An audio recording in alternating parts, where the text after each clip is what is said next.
South India's #1 travel brand. You know you are special when you're with GT Holidays. Sell your used phone in 60 seconds on Dofi and get instant cash to upgrade. हुस्न की तेरे यारा दुनिया ये दीवानी है, जो हुआ मुझे तुझसे इश्क वो रूहानी है। अदब से सलाम किया मैंने हाथ उठा करके, पलकें झुका करके तू जवाब दे कभी। ओ मेरी ज़ोहरा जबी, ओ मेरी ज़ोहरा जबी, मैंने कोई तुझसा हंसी कभी देखा ही नहीं। गाने आप चाहे स्पॉटिफाई पे सुन लो, चाहे आईफोन म्यूजिक पे सुन लो, यूट्यूब पे सुन लो, लेकिन जो सबसे बेस्ट कलेक्शन बस ड्राइवर के पास है, वो किसी के पास नहीं। बिल्कुल बिल्कुल ट्रक ड्राइवर बिल्कुल बिल्कुल बिल्कुल, ये तो बिल्कुल। कहीं ना कहीं रिमिक्स कल्चर आ गया है, कहीं ना कोई वो शब्द दोबारा से घुमाए जा रहे हैं, एक नया लेखन, एक नया गायन वादन वो कम सुनाई पड़ रहा है। वैसे गाने एक्चुअली इंडस्ट्री में मैं गा नहीं पा रहा हूँ, क्योंकि सब जैसे टीम जैसे पहले होती थी अभी भी वैसे ही है, बट थोड़ी अपडेट हो गई है, बस थोड़ा कंप्यूटर पे आ गया है। हाँ। अच्छा, इस मूवी के लिए सलमान खान से मुलाकात हुई क्या आपकी? टेम्पल हमारे उधर है, शिव जी का टेम्पल है, उस पर गाने बजा करते थे भजन। तो पहले तो वही सुन सुन के, फिर साथ में मंदिर में जब कीर्तन होते थे उसमें मंजीरा बजाया करता था, वहाँ से थोड़ा इन्फ्लुएंस हुआ धीरे धीरे। जब ये लोग कभी कोई गाना बनाते थे तो महीनों लगते थे, इनके साथ में ताल बजाने वाला अलग है, मंजीरा बजाने वाला अलग है, अलग अलग साउंड्स देने के लिए बहुत सारे लोग हुआ करते थे, और एक कमरे में बैठ के ये कई घंटों तक उस पर काम करते थे, एक एक धुन निकालने की। लेकिन आजकल वो सब मशीन से हो जाता है। ऐसा कभी हुआ कि आपका गाना एक आध हिट हो गया, फिर उसके बाद किसी ने बोल दिया कि अब आपके लिए काम नहीं है? सलमान खान की अपकमिंग मूवी सिकंदर के गाने को तो आपने जरूर सुना होगा, 5 करोड़ से ज़्यादा लोग उसको देख चुके हैं, लेकिन उस गाने में जिसने आवाज़ दी है वो शख्स आज मेरे साथ मौजूद है, देव नेगी। उत्तराखंड से आते हैं, देवों की भूमि से। देव नेगी, जब आपने ज़ोहरा जबी का जो गाना गाया जी, क्या एक्सपीरियंस रहा, और जो लोग उसको इतना पसंद कर रहे हैं, क्या फीलिंग्स आती है एक सिंगर के मन में?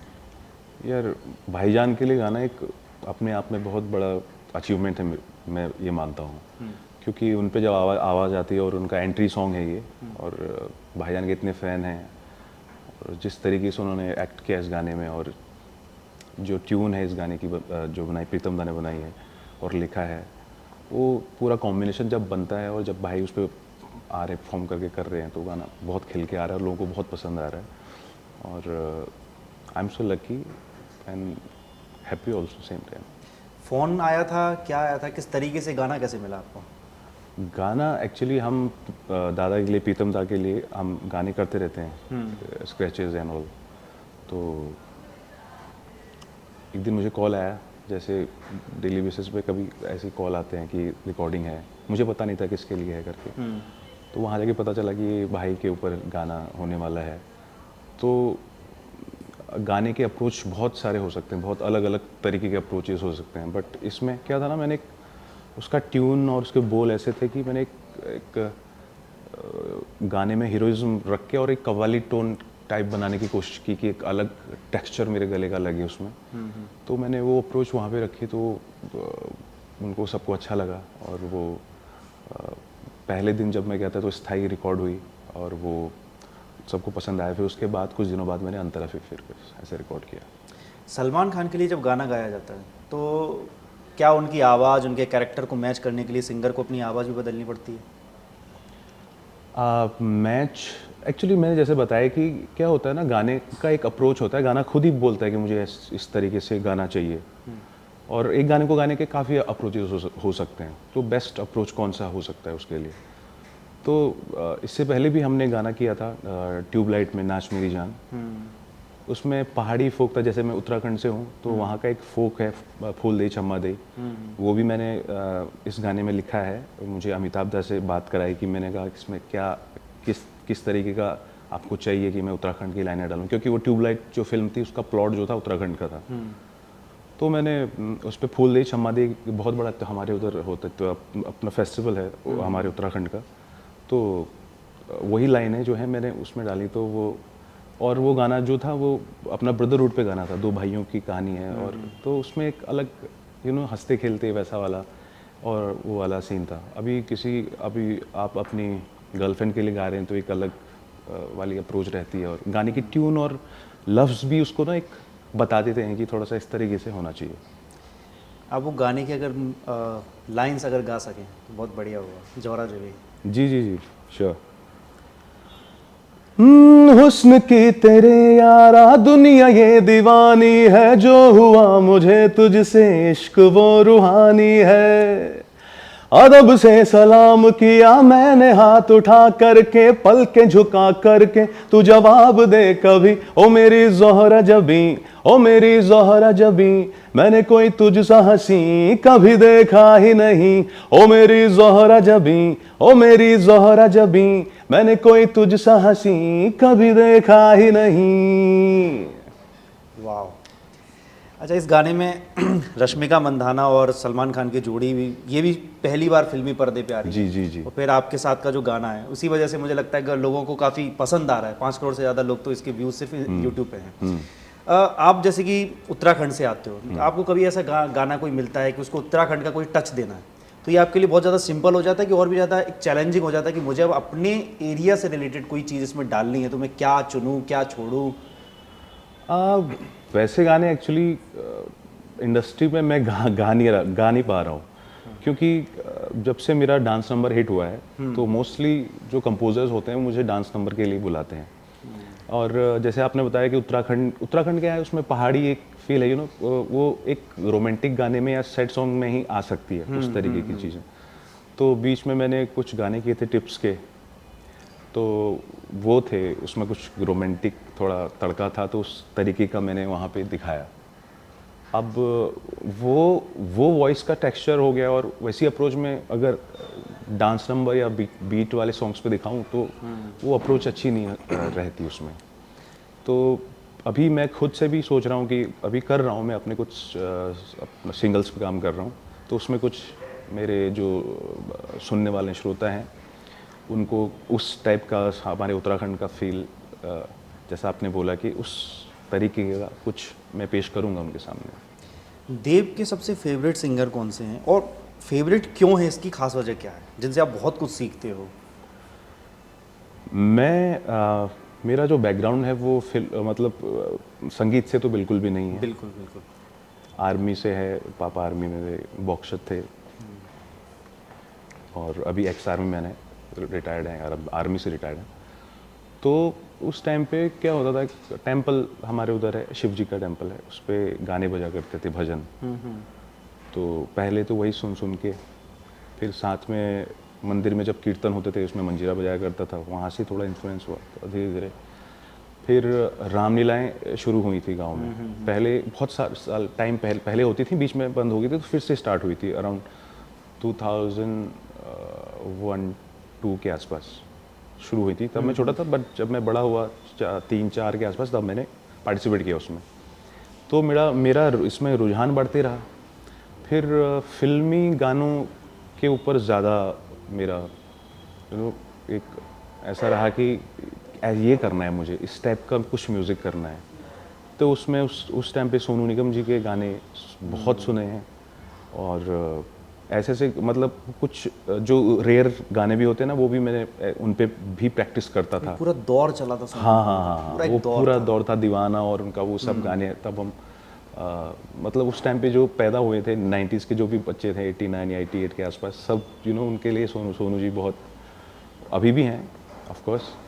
तो उस टाइम पे बहुत ज़्यादा क्रेज़ था उनके गाने सुनने का, और उनसे बहुत कुछ सीखा। फिर उन्हीं के साथ साथ किशोर दा के गाने हो गए, रफ़ी साहब के गाने हो गए, के सर के गाने हो गए, और लता जी के गाने हो गए, आर डी बर्मन साहब के, मतलब कंपोजर्स में वो सारे ओल्ड जितने गाने थे, या फिर कंटेम्प्रेरी उस टाइम पे जो चल रहा था, नॉन फिल्म हो गया, फिल्म हो गया, वो सब गाने सुन के और ये सोनू जी को सुन के काफ़ी कुछ सीखा। और बहुत कुछ अभी भी बाकी है सीखना, बट बहुत कुछ सीखा है मैंने।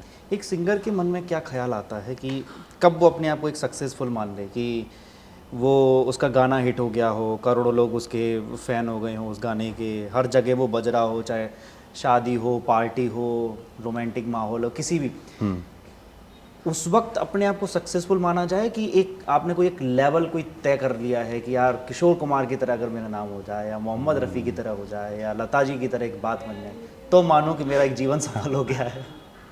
ये जो ख्वाहिशें हैं ना, ये कभी ख़त्म नहीं होती हैं।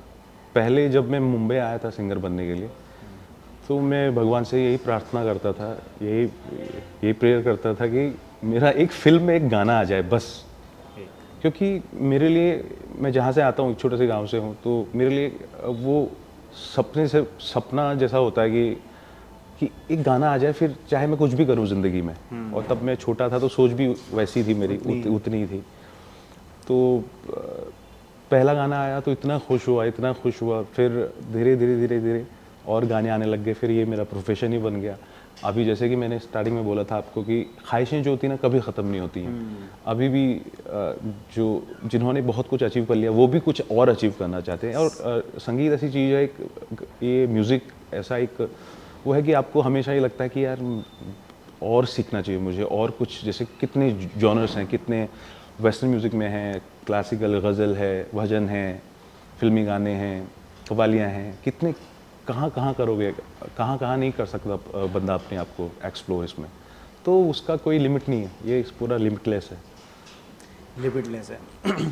संगीत की दुनिया में का सबसे बड़ा, जैसे अभी आपने बताया आपके पसंदीदा एक तो सोनू निगम रहे, अगर लेकिन पुराने दौर को देखा जाए, पुराने दौर के जो गाने हैं ना, आज भी बड़े, किसी भी आप मूड में हो, अगर आपको मूड भी नहीं है तब भी वो गाने आपका एक मूड बना देते हैं। जी। हाँ। लेकिन आज के गानों में खासतौर पर, क्योंकि मैं भी एक व्यूअर हूँ, मैं भी एक दर्शक हूँ और सुनता रहता हूँ, वो गानों में वो फीलिंग्स थोड़ी नहीं बच रही हैं। कहीं ना कहीं रिमिक्स कल्चर आ गया है, कहीं ना कोई वो शब्द दोबारा से घुमाए जा रहे हैं, एक नया लेखन, एक नया गायन वादन वो कम सुनाई पड़ रहा है। जैसे अभी रिसेंटली एक कार्यक्रम था जिसमें सोनू निगम आए थे, सुरेश वाडकर, तो जब इन लीजेंड्स को मैंने देखा, और इवन उषा मंगेशकर भी आई थी, तो जब इन लीजेंड्स को जब मैं सुनता हूँ, देखता हूँ, तो एक अलग ही फील आती है। लेकिन आज वो फीलिंग्स क्यों नहीं आ रही हैं? किस चीज़ की कमी रह रही है? इसमें थोड़ा समय भी परिवर्तित हुआ है, थोड़ा समय में भी चेंजेस, अपडेट हुआ है। मतलब एक्चुअली हम वो बच्चे हैं जिन्होंने पूरा चेंज होते हुए देखा है। 90s के बच्चे हैं। रेडियो से लेके, टीवी से, DD1 से लेके, नेशनल टीवी से लेके, और मेट्रो से लेके, VCR, CD, सब कुछ फ़ोन, नोकिया का, यहाँ से वो पूरा ट्रांजेक्शन हम देखा है। तो क्या है ना, चीज़ों का जो अडोप्टेशन है, और वो पुरानी चीज़ें, इसलिए हमको अभी, जैसे अभी की बात करें, यही बात 10 साल पहले भी होती थी यार, आज के गाने। बट आज के कुछ लोग ये बोलते हैं कि आज के दौर में यार, वो जो 90s के बाद जो बच्चे पैदा हुए, जिनके वो बचपन के गाने थे, समझ रहे ना, आज से 10-15 साल पहले, तो उनके लिए वो यार वैसा म्यूजिक नहीं आ रहा। समझ, ये हर दौर में होने वाला है ऐसा। जिसका बचपन जिस तरीके के म्यूजिक में रहा होता है, तो वो कहीं ना कहीं उसको मिस कर रहा होता है। और जैसे कि आपने बताया कि जो हम याद करते हैं ना, कि हम कोई भी पुराना गाना, जैसे हम भी कहीं सुनाई देता है, मज़ा आ जाता है सुन के, क्योंकि उसके साथ अपनी मेमोरीज इतनी जुड़ी होती हैं। अब भी जब हम बड़े हो जाते हैं, काम भाग दौड़ में थोड़ा सा रहते हैं, तो तब हम, क्योंकि उतना नहीं सुन पाते उन चीज़ों को, जब भी और सुनने में आती है तो बहुत मज़ा आता है। और बट जो कंटेम्प्रेरी हम देख रहे होते हैं, उसमें हमको लगता है नहीं यार, वो वाली बात नहीं आ रही है, ऐसी नहीं आ रही है। बट जो जेनजीज हैं, या फिर जो हमारे जनरेशन के लोग हैं, जो म्यूज़िक प्रोड्यूसर हैं, म्यूज़िक कंपोज़र हैं, या पिक्चर के जो प्रोड्यूसर्स हैं, तो उन्हीं को मास बना के वो म्यूज़िक भी बनाते हैं। आज भी इंस्टाग्राम पे या फेसबुक पे आप जाएंगे तो मीम्स आते हैं कि गाने आप चाहे स्पॉटिफाई पे सुन लो, चाहे आईफोन म्यूजिक पे सुन लो, यूट्यूब पे सुन लो, लेकिन जो सबसे बेस्ट कलेक्शन एक बस ड्राइवर के पास होगा, वो किसी के पास नहीं। बिल्कुल बिल्कुल ड्राइवर बिल्कुल बिल्कुल बिल्कुल, ये तो बिल्कुल उनका कलेक्शन एक अलग ही लेवल का है। एंड समटाइम जो बार्बर शॉप पे बचपन में जो बचते थे, उनके पास भी कलेक्शन, क्योंकि उनका पूरे दिन का वही काम है, तो वो अच्छी चीज़ें संजो के रखते थे पुराने गानों की, और वो भी अपने टाइम के गाने, या फिर ऐसा है ना, तो वो तो बिल्कुल गोविंदा की फिल्म की, बिल्कुल सलमान की, बिल्कुल और बिल्कुल कभी बिल्कुल लता जी की आवाज़ की, कभी बिल्कुल बिल्कुल। रिमिक्स कल्चर पे आपका मैं जवाब जानना चाहूँगा। रिमिक्स कल्चर आजकल क्यों बढ़ता है? फिल्म्स भी रिमिक्स चल रही हैं, गाने भी रिमिक्स चल रहे हैं, गाने कुछ नए तरीके, जैसे मैं अगर कहाँ जाऊँ, डर्टी पिक्चर हाँ। फिल्म सुपर हिट रही, उसके गाने भी सुपर हिट। हम्म। उस तरीके के गाने पिछले 10-12 साल से मैं बहुत कम देख, रेयरली कभी कोई इक्का दुक्का कोई एक गाना साल भर में आ जाता है, हाँ, ऑलमोस्ट वही गाने चल रहे हैं। तो क्यों है ऐसा? मैं उस पर आपका जानना सवाल जैसे जानना आपने डर्टी पिक्चर का नाम लिया, तो उसमें क्या था ना, कॉन्सेप्ट ही 70 हाँ, 80s का था स्मिता के वो। दौर को दिखाया गया था। स्क्रिप्ट के हिसाब से जाए तो गाने भी वैसे होने चाहिए, correct। Of course. तो वो कंपोजिशन भी वैसी बनी, और तो इसलिए वो मास को, और जहाँ पे इतना सारा म्यूजिक ऐसा सेम सेम चल रहा है, तो वहाँ पे वैसी चीज़ें आ जाए तो लोगों को अच्छी लगती हैं चीज़ें। अब जैसे आपने बोला कि इतने सालों में क्या है कि जब तक स्क्रिप्ट के हिसाब से गाने बनेंगे जब, तो वो अब जैसे ये जो तेरे मेरे इश्क, ये एक गाना है, ये शायद ये कला करके एक सीरीज़ है, उसका गाना है। देखो उसमें भी ये 50s या ऐसा कुछ टाइम दिखा गया, तो ये गाने भी लोगों को पसंद आ रहे हैं। और अभी क्या है ना, ट्रैफिक बहुत हो चुका है गानों का। हमारे पास इतने चॉइसेस हैं करने के लिए कि हम खुद ही पजल हो जा रहे हैं कि हम क्या सुने कि क्या ना सुने। पहले क्या था कि जो टीवी पे, रेडियो पे जो आ जाता था, हम वही सुनते थे। वो हर किसी की जुबान पे होता हाँ हाँ, क्योंकि हम उसको कंट्रोल नहीं कर सकते थे ना, तो हमको वो चाहे हम सुन रहे थे या फिर हम वो हमारे जहन में बस जाते थे। अभी आप जाइए, कोई भी अपना फ़ोन पकड़िए, आप कंफ्यूज हो जाएंगे 5 मिनट तक कि क्या सुनूं मैं। ये भी बहुत बड़ी चीज़ है इसमें। आजकल एक ट्रेंडी गाना है हनी सिंह का, दीदिया के देवरा, हाँ, मैनियक। मैनियक। कैसा लगा आपको गाना? मुझे तो बहुत अच्छा है, मैं तो हनी भाई का फ़ैन हूँ भाई। कॉम्बिनेशन कैसा लगा? बहुत। लोग कॉम्बिनेशन की ज़्यादा चर्चा कर रहे हैं। बहुत उनका जो दिमाग है ना, वो बहुत ही फ्यूचरिस्टिक, बहुत ही क्रिएटिव दिमाग है उनका।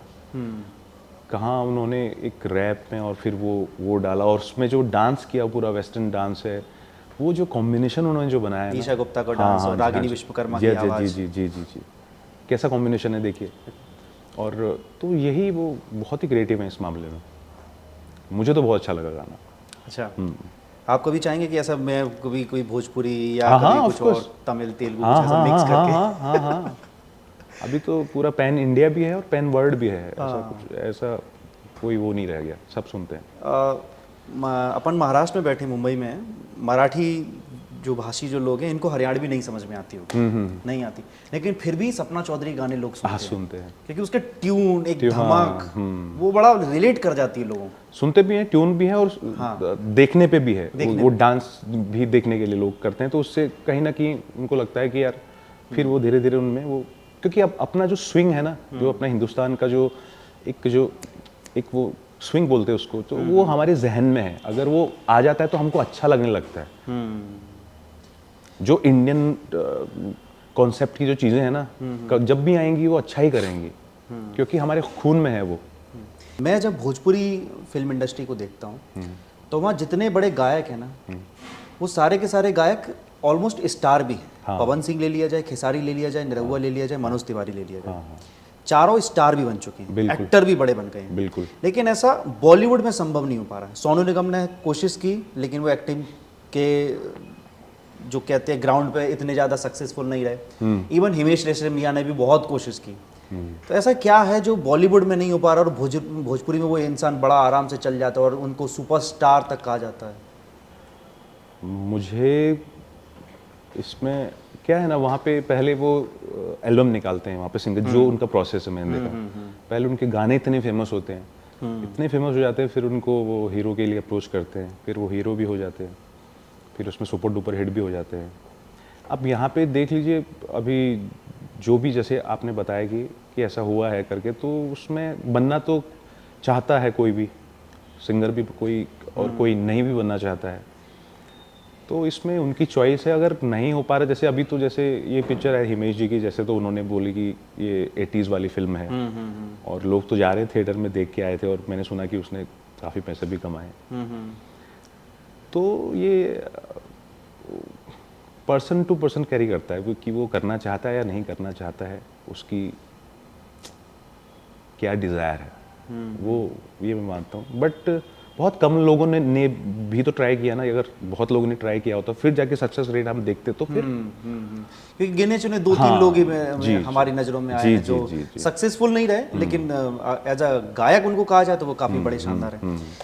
मैं 2 क्लिप्स देख रहा था, जब एक क्रू गाना आया था तो इलारुन का गाना था, तो करीना कपूर तब्बू वाला जो गाना था वो दोबारा से रिमिक्स किया गया है। तो फिर लोगों ने कहा कि अरे वो तो वायरल हो गया, पसंद हो गया, सुपर हिट हो गया। तो इलारुन की इस पे टिप्पणी आई थी कि गाना तो पहले से ही फेमस था। ठीक यही लफ्ज एक बार अलका याग्निक ने भी बोले थे कि गाना पहले से ही था, लेकिन आपने उसको दोबारा से उसमें कुछ डाल दिया है, इधर उधर से कुछ ऐसे टीम ढाम डूम करके, तो वो दोबारा से आपने कर दिया। तो ये गाना तो पहले से फेमस था, आपकी उसमें कोई ऐसी मेहनत नहीं। तो इसका क्यों बढ़ रहा है कल्चर लगातार?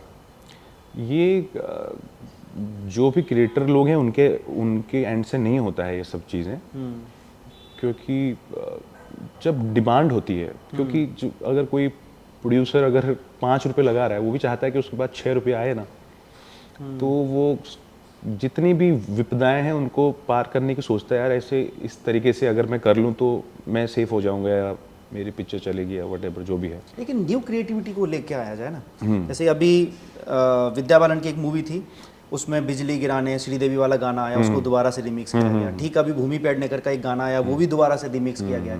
रिमिक्स गाने ही चल रहे हैं, तो पसंद मतलब आ रहे, ओरिजिनल भी आ रहे हैं, रिमिक्सेस भी आ रहे हैं, और उनका रिकॉल वैल्यू है तो लोग इसलिए डालना चाहते हैं उनको। और दोबारा से उसमें ये भी है, अगर मेरे पॉइंट ऑफ व्यू से देखिए कि जिन्होंने नहीं सुने उस टाइम पे वो गाने, जो बच्चे जो आजकल के बच्चे हैं, तो उनके लिए उनको लगता है कि यार ये गाना तो मैंने सुना ही नहीं कभी, बहुत अच्छा लग रहा है। ये भी एक बात है। और ऐसा ही नहीं कि रीमेक ही आ रहे हैं, ओरिजिनल भी बहुत 95 to 99% तो ओरिजिनल ही हैं, कुछ बीच में आ जाते हैं। आपने तेलुगु मराठी इस इंडस्ट्री में काम किया, तो कितना अलग है? तेलुगु में मैंने बहुत कम किया है काम, उसके वर्ड बड़े अटकते हैं बहुत, और वो तो सबसे इजीएस्ट लैंग्वेज है शायद वहाँ की, दक्षिण भारत की। हाँ। उसके अलावा मलयालम जो है, ये तमिल है, तमिल है, ये थोड़ा और मुश्किल है। तो मैंने कुछ ही गाने किए हैं उसमें, और मराठी में भी मैंने कुछ गाने किए। मैं बंगाली काफ़ी किए हैं। अच्छा। हाँ, बंगाली बहुत सारे गाने किए हैं। बंगाली थोड़ा सा जल्दी पकड़ में आ जाती है, उसके डिक्शन थोड़ी इजी हाँ रहती है। इजी थोड़ा। और साउथ में अगर थोड़ा सा भी अगर इधर का ई का ऐसा ई का बड़ी ई लग गई या ऐसा कुछ, उसका मतलब ही चेंज हो जाता है। तो बहुत वैसे तो हम गाते हैं रिकॉर्डिंग में, क्योंकि वो बैठे रहते हैं वहाँ पे कि ऐसा अगर लाइव में अगर कहीं गा दिया, कुछ इधर उधर हो गया, तो वो थोड़ा सा। वर्क कल्चर कैसा है? वर्क कल्चर हाँ, हैं प्रोफेशनल लोग हैं वहाँ के, साउथ के। जब यहाँ पे आते हैं, कट टू कट उनका रहता है अच्छी तरीके से, मतलब उनका कभी भी कोई मतलब पूरे प्रोफेशनल होते हैं वो। आजकल हमारे इंडिया में भी काफ़ी सारे सिंगर सब जगह जगह जा कर के टूर कर रहे हैं, और काफ़ी सारे लोगों के अच्छी खासी परफॉर्मेंस भी हो रही है, लोग पसंद कर रहे हैं। कभी इंदौर है, कभी भोपाल है, कभी दिल्ली है। आप कब शुरू करने वाले हैं? आपका भी कभी मन है कि मैं भी ऐसा करूं? अपने फैंस से भी मिलना होगा, और जी, अपने गानों को भी और भी ज़्यादा लोकप्रियता मिलेगी। जी, बहुत जल्दी होगा ये, और मेरा तो मन है, ऑफ कोर्स मुझे मन है, थोड़ा सा मैं कर रहा हूँ, इसमें मेहनत कर रहा हूँ, तो होपफुली बहुत जल्दी होगा। और ऑफ कोर्स ये कौन नहीं चाहता, कौन आर्टिस्ट नहीं चाहता कि मैं ऐसे शो करूँ, कॉन्सर्ट करूँ, जहाँ पे मेरे फैंस, मेरे फ्रेंड्स, मेरे चाहने वाले लोग आए भारी मात्रा में। ऑफ कोर्स दिलजीत दोसांझ आजकल एक नया ट्रेंड में है, शुरू से ही गा रहे थे हालांकि, लेकिन उनको कनाडा में बहुत लोग सुन रहे हैं, अमेरिका में बहुत लोग सुन रहे हैं। क्या वजह है लग रही है इसकी? नहीं, पंजाबी जो लैंग्वेज है ना, हाँ, पंजाबी लैंग्वेज जो है वो इतनी उसके सुनने वाले और बोलने वाले अब्रॉड में इतने हैं कि वो एक उससे एक इंटरनेशनल लिंक बन जाता है। तो ये फ़ायदा मिलता है पंजाबी गाने जो गाते हैं, पंजाबी जो गाते हैं, तो उनके अब्रॉड में, कनाडा में, यूके, यूएस, ये हर जगह पे उनकी ऑडियंस है, तो उनके सुनने वाले वहाँ पे। और दूसरा जो उनका प्रोडक्शन है ना, पंजाबी गानों का जो प्रोडक्शन है वो सब पूरा इंटरनेशनली करते हैं वो, मतलब कोई इंटरनेशनल आर्टिस्ट वैसा अगर साउंड करता है तो वो सोचते हैं कि उस वैसा ही साउंड अपन वहाँ बनाएं पंजाबी सॉन्ग्स में, तो थोड़ा इसलिए फिर वो ज़्यादा रिलेट करता है उन लोगों से।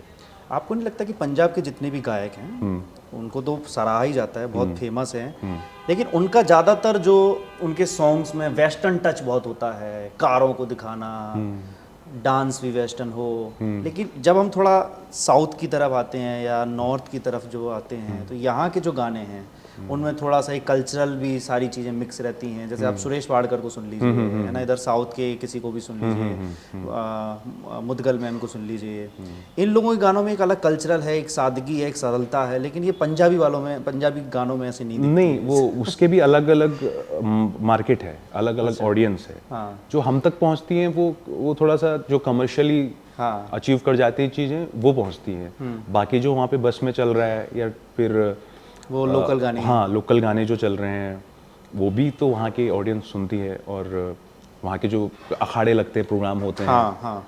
दरबारों में जो गाए जाते हैं वो अलग, वहाँ भी भिन्नताएं हैं, अलग अलग हैं, बहुत सारी चीज़ें हैं, बट जो पहुँचती हैं वो वही ना, जिसमें ग्लैमर होगा, जिसमें अच्छी हाई वाइब ऐसी होगी कि ग्रूव ऐसा, हाँ ग्रूव ऐसा होगा कि ये होगा वो, तो वो चीज़ें ऑफ कोर्स वही बाहर आएंगी जिसका बजटिंग, जिसका जो जिस पे बहुत पैसा लगाया हो, इन्वेस्टमेंट की हो, है ना, सब चीज़ें।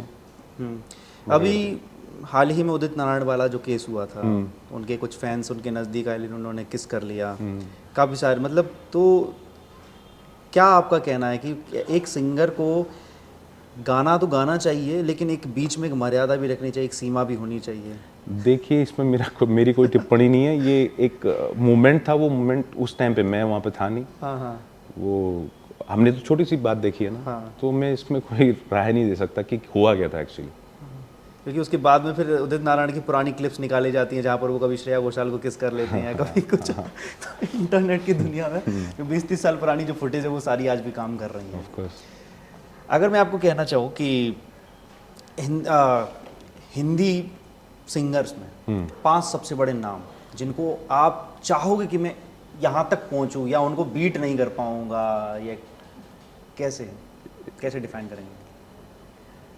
ये जैसे मैंने पहले क्वेश्चन जैसे आपने पूछा था, बीट कर पाना और या किसी से आगे पहुंचना, मैं जो हूँ ना, मेरी खुद से लड़ाई है, मैं किसी को ना कंपटीशन मानता हूँ ना, और ये तो पुराने जिनको सुना है वो तो सब गुरु लोग हैं जो पहुँचे हैं, अचीवमेंट जिन्होंने की है, अचीव किया जिन्होंने, तो मेरे को ये है कि मुझे अपने आप को बेहतर कैसे बनाना है। मेरी जो लड़ाई है वो खुद से है कि तुझे ये नहीं आता, तुझे ये भी नहीं आता, तुझे ये सीखना चाहिए, तुझे ऐसा करना चाहिए, तुझे और अच्छी मेहनत करनी चाहिए और अच्छा होना चाहिए। तो अपने आप से करते रहोगे तो दिन हो जाता है।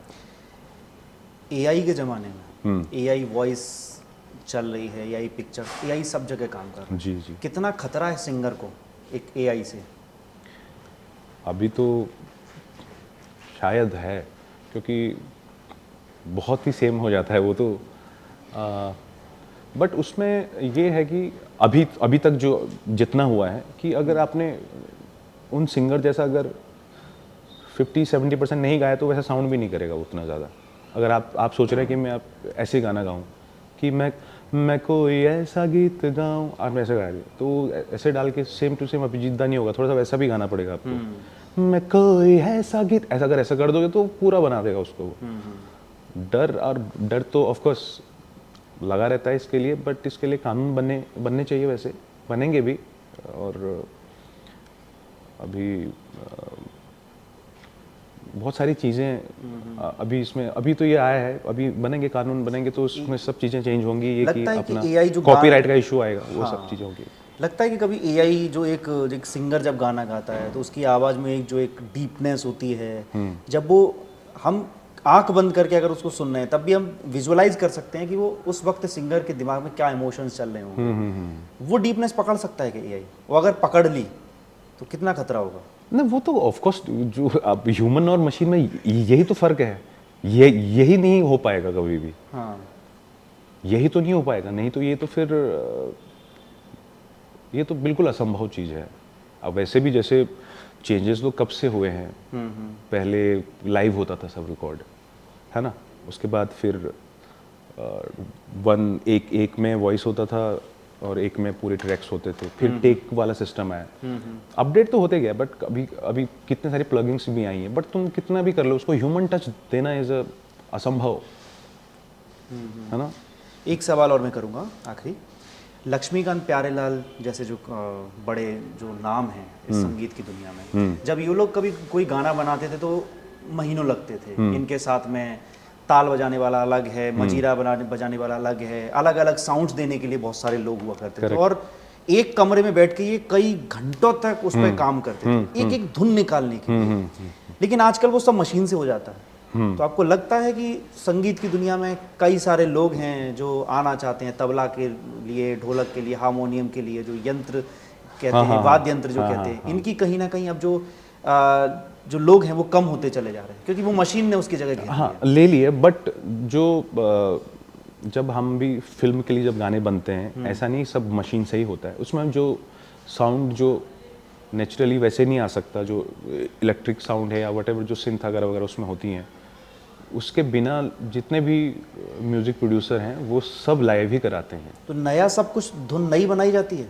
नहीं, धुन तो कंपोजर बनाते हैं, एंड जो भी बजा हुआ है, अगर तबले का लूप बजा हुआ है जो आप बोल रहे हैं, वो सब स्टूडियो में जाके फिर से, क्योंकि उसमें भी तो फील चाहिए ना, टेक्निकल वे में देखा जाए तो बहुत, जिससे गाने की क्वालिटी खराब हो जाती है। मतलब कहीं ऐसा तो नहीं कि जो जैसे कि अक्सर हमारे जो वीडियो एडिटर्स जो होते हैं वो किसी एक साइड पर जाते हैं और एक बैकग्राउंड म्यूजिक निकाल लेते हैं, किसी भी फ्लूट का निकाल लिया, हारमोनियम का निकाल लिया, तो उन्हीं आवाज़ को डाल दिया और वीडियो को चला दिया। हाँ, या हर गाने के लिए एक नया क्रिएट किया जाता है धुन। हाँ, तो वो कंपोजर ही करते हैं, कंपोजर हो गए, म्यूजिक प्रोड्यूसर, पूरी टीम होती है। सब जैसे टीम जैसे पहले होती थी अभी भी वैसे ही है, बट थोड़ी अपडेट हो गई है, बस थोड़ा कंप्यूटर पे आ गया है। हाँ, थोड़ा अभी सबका एक साथ रहना जरूरी नहीं है, सब अपने अपने कंफर्ट टाइम पे कर सकते हैं वो चीजें, क्योंकि इतने इक्विपमेंट नए आ गए हैं कि वैसा हो सकता है, इसलिए करते हैं। उस टाइम पे वैसा नहीं हो सकता था, तो क्योंकि सबको साथ ही बजाना था, तो इकट्ठा तो होना ही पड़ेगा ना, पूरी लाइव परफॉर्मेंस होती थी। इकट्ठा होना, बिना इकट्ठे हो गया मैं वो देख लूंगा तो वो देख ला, ऐसे नहीं हो पाएगा। अच्छा, इस मूवी के लिए सलमान खान से मुलाकात हुई क्या आपकी? नहीं, मेरी भाई से मुलाकात अभी तक नहीं हुई। इससे पहले नहीं, इससे पहले हुई है, जब मेरा गाना आया था लव यात्री में, रंगतारी। हाँ। तो उसमें भाईजान ही मतलब एंकर थे, मेन एंकर, होस्ट वही थे कि मतलब आए थे वो बैंड्रा में, तो उस टाइम पे हुई थी उनसे। कैसे लगे पर्सनली, कैसे इंसान है वो? बहुत अच्छे हैं, मतलब ज़्यादा इंट्रोडक्शन नहीं हुआ, हाथ थोड़ा मिला। आपने बद्री की दुल्हनिया में भी गाना गाया है। वरुण धवन की को जब आवाज़ देना होता तो कितना, क्या लगता है कि क्या एक नोटीनेस लेकर आना पड़ेगा हमें गाने वो हाँ, उनका पहला गाना क्या है, एक तो मैंने जैसे बोला कि उसके ट्यून और जो होती लिरिक्स होती है और पिच कहाँ पे है गाने का, और गाने का फिल्म का प्लॉट किधर का है, होता ना कि यूपी का है वो, तो वहाँ से छिछोरा लड़का है गाँव का, तो उसके हिसाब से थोड़ा अगर सोच के वैसा करके करेंगे तो वो छिचोरापन अपने आप ही उसमें आ जाता है, फिर है ना, डालनी पड़ेगी। हाँ, अपने आप ही, मतलब वो नेचुरल, ऐसा सोच लो कि अगर वो ऐसा बोले, जैसे बेबी के देखे झुमके लगा दे चार ठुमके, थोड़ा सा ऐसा, थोड़ा थोड़ा स्मॉल टाउन टाइप का जो फील है, और वो सब थोड़ा प्लॉट पे भी करता है निर्भर, जो पिक्चर का जो स्क्रिप्ट है ना कि ये ऐसा है, तो उस पे भी करता है, और उसमें जो जब स्क्रिप्ट वैसी होती तो उसके हिसाब से फिर वो लिखे जाते हैं, लिरिक्स वैसे होते हैं, तो लिरिक्स देख के और ट्यून, हाँ ट्यून देख के उसमें सब कुछ आप कर सकते हो। फिर वरुण से मुलाकात हुई कभी? हाँ, कल हुई थी। अच्छा, कोई खास नहीं हुई, मतलब ऐसी हेलो आई हुई। कैसे इंसान, अगर पर्सनली आपने कभी मुलाकात हुई है? मैंने उतनी कभी नहीं, वैसी खास नहीं हुई, ऐसे ही हम कहीं पे थे अवार्ड फंक्शन में, तो ऐसे ही रैंडम मुलाकात हुई। अपकमिंग प्रोजेक्ट्स आपके क्या हैं, अगर आप बताना चाहें, आगे कोई गाने? अभी तो मैं इसी खुमार में हूँ कि मेरे भाई के लिए 2 गाने बैक टू बैक आए हैं, जोहरा जबी और बम बम भोले, और फिल्म आने वाली है, और लोगों का अच्छा प्यार मिल रहा है गाने को। और होली में भी धमाल मचाया मेरे गाने ने, बम बम भोले और बद्री ने भी। तो ऐसे ही मैं चाहता हूँ कि हमारी जो फिल्म है सिकंदर, उसको भी इतना प्यार दें लोग और इसी ईद पे। और भाईजान तो खैर अपने सुपरस्टार हैं ही। ब्लॉकबस्टर मूवी जानी चाहिए आपके जी लंदन में। जी जी। आपको रोमांटिक गाने गाना ज़्यादा पसंद है कि थोड़े सैड और कुछ अलग तरीके से? नहीं, जब मैंने ज़िंदगी में नहीं सोचा था कि मैं डांस नंबर गाऊंगा वैसे कभी भी, क्योंकि मैंने गाए ही नहीं थे कभी। तो जब मैं मुंबई आया तो मैंने इनिशियली किए थे 3-4 रोमांटिक गाने किए थे, अच्छी फिल्म्स के लिए किए थे। एक किया था गब इज़ बैक के लिए, आंखें कॉफ़ी पीते पीते मिल रही हैं। तो उस टाइम पे क्या था, सोशल मीडिया आ रहा था और टीवी पे थोड़ा सा चलता था, तो हमारे गाने टीवी पे हम थोड़ा लेट, पहले जो 2-3 बड़े सिंगर्स के गाने वो पहले आते थे तो उनका ना रीच उतना नहीं हो पाया। और हो गया प्यार का तो फिल्म में वीडियो भी नहीं है, 4 लाइनें उसका। अब तो एक गाना था मेरा तनुवर्स मनु में, वो इतना प्यारा गाना है, आज तक लोग मुझे बोलते हैं उसके बारे में। गुनगुनाना चाहेंगे? हाँ जी, गा दूंगा मैं। हो गया है प्यार तुमसे, तुम्ही से एक बार फिर से, बोलो अब क्या करें, बोलो क्या करें। बहुत अच्छा कंपोजिशन किया था कृष्णा सोलो ने, बट इससे भी कुछ नहीं हो पाया। तो फाइनली ऊपर वाले ने सोचा इसका कुछ करना पड़ेगा, मेहनत कर रहा है ये, तो मुझे डांस नंबर से हिट कर दिया। तो अभी क्या होता है ना, अभी इंडस्ट्री में क्या होता है कि कोई डांस नंबर गाता है और जो हमें जानता नहीं पहले से, तो फिर वो सोचता है कि यार ये ऐसे ही गाना गाता होगा। जबकि आप चाहते हो कि हर जोनर के जबकि मैंने जिनके लिए, जैसे मैंने बोला कि ये अपना चिरंतन भट्ट जी के लिए जो मैंने गाना गाया कॉफ़ी पीते पीते, उनके लिए मैंने काफ़ी रोमांटिक किए हैं। जो हमने अभी टिप्स में जो गाने आए हैं सब वो रोमांटिक गाने हैं, क्योंकि उनको पता है ये गाता है, वैसे भी ये वो भी गाता है, ये भी आता है, सब उनको पता है। जो मेरे पुराने लोग हैं वो गवाते हैं अभी भी मेरे से। कभी ऐसा मन नहीं होता कि ऐसे गाने मिले, आरंभ है प्रचंड, इस टाइप के जो गाने? मेरा आया ना प्रस्थानम, धमाके वाला। अच्छा, प्रस्थानम। हाँ, वो प्रस्थानम में जो वो तो बहुत वायरल हुआ है वो। अगर है उसका प्रस्थानम, परिणाम परीक्षण कुछ तो है, मैं भूल गया हूँ। तो वो उसमें है ना, वो तो बिल्कुल ऐसे गाने गाते वक्त ज्यादा मेहनत लगती है। हाँ, तो ऑफ कोर्स, क्योंकि वो एक पूरा एनर्जी देनी पड़ती है, पूरा एनर्जी। अगर 10-15 रीटे हो गए तो और दिक्कत है। हो, और उसमें ऐसे गानों में लेयर्स भी करनी पड़ती हैं, कि ऐसे कि सिंगर की तो होती हैं, उसके बाद जो कोरस करेंगे उनकी भी होती हैं, कि एक और ग्रैंडनेस लगे उसमें। और जब जो मेन वॉइस होती है उसमें भी आजकल कोई गानों में 3T बोलते हैं उसको, 3 ट्रैक यूज़ होते हैं, सेम लाइन को 3 बार गाना होता है, तो वो 3T में आता है, तो और पावर बढ़ता है उससे उसका। ऐसा कभी हुआ कि आपका गाना एक आध हिट हो गया, फिर उसके बाद किसी ने बोल दिया कि अब आपके लिए काम नहीं है? ऐसा कुछ कभी बीच में ऐसा कुछ ठहराव जिसे कह देते हैं ना, कई दफ़ा पॉज आ जाता है? हाँ, आता है। कैसे आप अपने आप को संभालते हैं? नहीं, ये तो आदत है ना हमको तो। हमको जब पहला गाना, जब मुझे मुंबई आने के 3-4 साल बाद मिला था, उससे पहले मैं टीवी करता था, तो उसके बाद हम स्क्रैचेस करने जाते थे, गाने जाते थे, नहीं होता था, दुख होता था यार क्यों नहीं हो रहा है। तो उसके बाद हमने उसको मान लिया था कि ये चीज़ ही ऐसी है, ये होगा या पता नहीं होगा, उस पर ज़्यादा वो नहीं, अपना फोकस रखो काम पे, हार्ड वर्क करते रहो और फल की चिंता मत करो।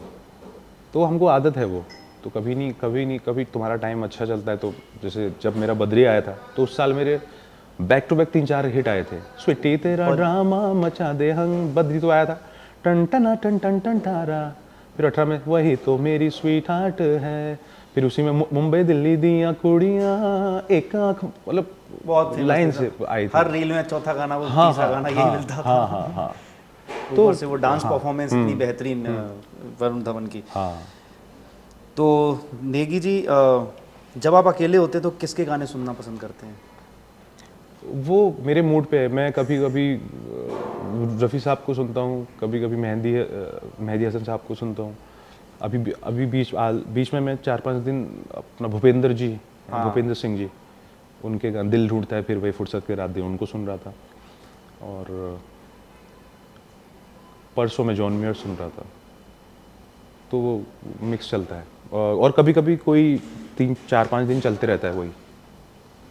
पाकिस्तान का आपने जिक्र किया, आबिदा परवीन के बारे में क्या कहते हैं?